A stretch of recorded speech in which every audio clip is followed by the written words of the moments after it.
The peewees, the TDRs for the kid that wants to ride dirt, and that kid's very likely to then go on to YZs and WRs, etc. today.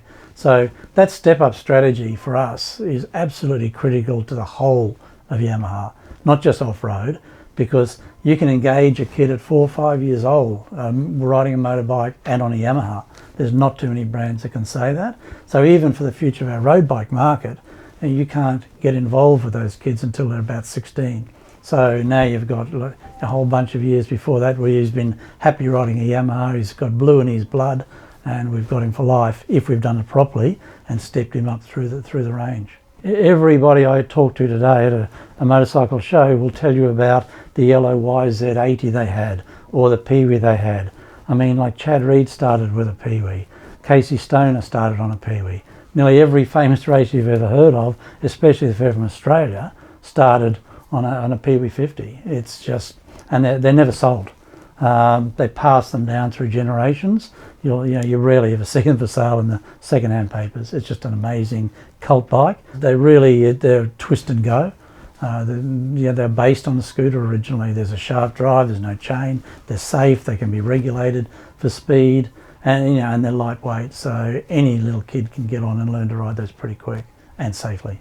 Early on we saw that as safe as these things are, anything involved with a motor can potentially have risks involved. So we decided that right from the beginning we wanted to teach kids to ride. The other issue was, what does a parent do while the kid's riding? So we created this thing called a Peewee Adventure Club. We didn't have to convince anyone, we just did it. In those good old days. It's something we were interested, we love bikes ourselves, and you wanted to see kids on bikes, so it just seemed like a natural thing to do. And some of our heroes wanted to be involved, so it was just a perfect combination. And then what evolved, we'd have sessions where the kids would be riding under full supervision from Yamaha, so the parents could sit back and relax, and we soon found that those parents were going out and buying a bike as well, now that their time was freed up and they remembered what great fun this was. So the kids were being catered for, taught to learn to ride properly, and then carried on through their riding career, but in a safe way. But really a lot of fun. Yeah, and the best thing was having the mums there. Like, not all mums are rapt about the idea of the kid riding a bike, but when they saw that, the kid's having a ball, this is under control, this is a good thing, good healthy family thing for my kid to do. And before you knew it, like, there was a real fraternity growing within all the parents, and I guess that's the base of a lot of the mini bike racing you see today.